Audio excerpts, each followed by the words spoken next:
எத்தே இன்னைக்கு உங்க அண்ணி வீட்டுக்கு வருவாங்கன்னு சொன்னீங்களா தே? ஆமா மருமோள, நான் மறந்தே போயிட்டேன். இத்தே நான் வேற இன்னைக்கு ஒண்ணுமே சமைக்கவே இல்லையே. நேரத்துல சாம்பார் வேற நிறைய இருக்கு, அதை என்னத்தை செய்ய?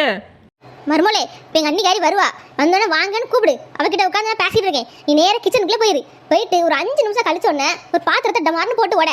அப்போ பார்த்து நான் கேட்பேன், மருமோளே என்னாச்சின்னு கேட்பேன். அப்போ நீ சொல்லணும், எத்தே செஞ்சு வச்ச பிரியாணி எல்லாமே கொட்டி போச்சுட்டே நீ சொல்லணும். நான் சொல்லுவேன், ஐயோ வீட்டுக்கு வந்தோம் நம்ம என்ன கொடுக்க, நம்மகிட்ட வேற ஒன்றும் இல்லையே, நேரம் வேற ஆயிட்டேன்னு நான் சொல்லுவேன். அப்போ நீ சொல்லணும், எத்தே நேற்று வச்சு சாம்பார் மட்டும் கொஞ்சம் இருக்குன்னு நீ சொல்லு. அதுக்கப்புறம் அவள் நம்ம கூட உட்காந்து சேர்ந்து சாம்பார் சாப்பிட்டு போயிடுவாள்ல. எப்படி நம்ம ஐடியா? பரவாயில்லையே, இந்த மாமியார் கிளவி ஒரு நிமிஷத்துல எப்படி ஒரு ஐடியாவை யோசிச்சுட்டு. எத்தே உங்க அறிவுக்கு முன்னாடி நாளா வெறும் தூசி தான் தே. ரொம்ப புகழாத மருமோளே, எனக்கு வெக்கமா இருக்கு.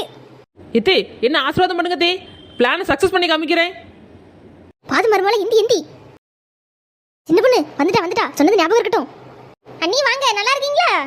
மருமோளே உள்ள போயிட்டு எங்க அண்ணிக்காடி பண்ணச்சு பிரியாணி எடுத்துட்டு ஓடியாப்போ.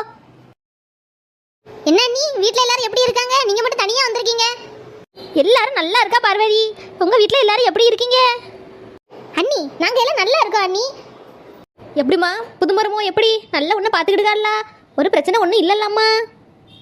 அதெல்லாம் ஒரு பிரச்சனை இல்லை அண்ணி, அவன் என்ன நல்லா பார்த்துக்கிடுகா. நானும் என் மோவா மாதிரி அவளை நல்லா பார்த்துக்கிடுக, பார்த்துக்கோங்க. ஐயோ ஒரே பதட்டமா இருக்கே, என்ன செய்யணும் ஒன்றும் தெரியல, கையும் காலும் வேற ஓட மாட்டேங்க எனக்கு.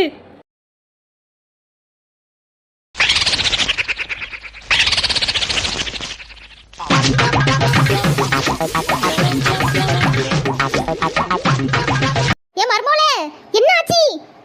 எத்தே சாம்பாரே கொட்டி போச்சு தே.